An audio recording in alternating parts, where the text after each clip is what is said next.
NFL postgame show, and the Cowboys off to their best start since 1995, a year they won the Super Bowl. They may not win it this year, but they're certainly looking pretty good to get there. 31-20, a victory at the Meadowlands against the Giants, and Tony Romo, another huge day against New York. Hey, how are you, folks? Jason Horowitz, alongside NFL.com's Pat Kirwan, and CBS Sports' Charley Casserly. And, the big talk going into this game, guys, was both teams obviously felt they were better going in since week one when there were 80 points put up, 45-35 in the Dallas victory. Giants thought they were better defensively. The front seven thought it was better. Dallas thought it was better on defense as well. Giants pass rush, Charlie, they only managed 2 sacks. No, they did. And I think that the underlooked part of the Dallas Cowboys is their offensive line. It's been solid all year. It wears people down as the game goes on.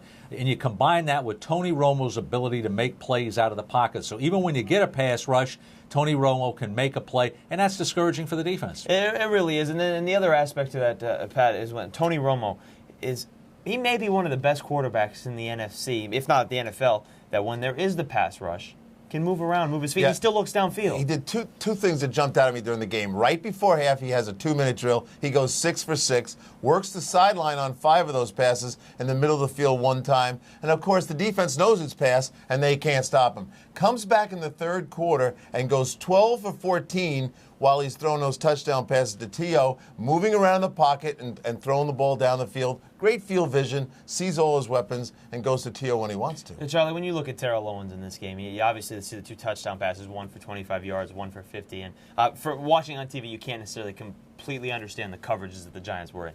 But what seems apparent to me is that when that pass rush isn't there, this is something we've talked about before, but that Giants secondary gets exposed. Well, I think what they did with Terrell Owens today is, first of all, it looked like a lot of times they were doubling him. Madison got up in his face, was physical with him, but Terrell Owens still made plays, and that's a credit to him. And then there was a blown coverage on one of the touchdown passes.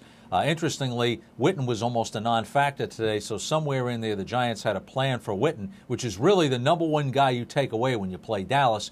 So they took away Witten. Terrell Owens had to come up big today, and he did. And both of his touchdowns in the second half. When the game was tied 17-all at the half, and then, you guys have both been in the front office before. When you see what happened to the Giants in the second half, as far as a discipline standpoint, penalty after penalty after penalty. One took away a touchdown on a run by Brandon Jacobs. The other took away an 85-yard kickoff return down to the Dallas 3 because of a holding. I mean, it just kills you. And the Giants could not overcome that. Well, I think when they look at the tapes, they're going to see that they have some ingredients to maybe they're going to play Dallas again, I think, in the playoffs somewhere again. And they're going to look and see their own mistakes, whether it was getting the plays in late with the delay of game penalties. I think that might have happened once or twice, and then the holding penalties on the big plays. But they're going to see themselves as a defense that really slowed the run down. They kept Barber and Julius Jones to 73 yards and 23 carries. They're going to be satisfied there. Like Charlie said, they took care of the tight end. They got to think about the getting and locking up T.O., but the 2 sacks doesn't tell the whole story. I think the Giants, frustrated with the loss, will see enough to say, when we get to the playoffs, we can take these guys. Charlie, real quickly, when you look at the Giants, because they've gone 6-2 in the first half the last couple of years and then fallen apart in the second half, you look at them here after this game. They've got a very tough schedule down the road here, and it starts next week at Detroit, who also lost on this Sunday. Do you see a possibility of the Giants falling apart again? I'd be real surprised if they would, because last year it was like a mash unit. All the players they lost, they're healthy right now. I think that's the biggest difference. I don't see them falling apart. They are healthy. Plaxico Burress did practice this week. He was a non-factor in the game, so let's keep him off the practice field. Take the week off, Maybe that'll help the Giants at Detroit next week. For more on this game or any other in Week 10, be sure to stay with CBSSports.com. Watch everything else on the CBS Audience Network. For Pat Kirwan and Charley Casserly, I'm Jason Horowitz. Take care.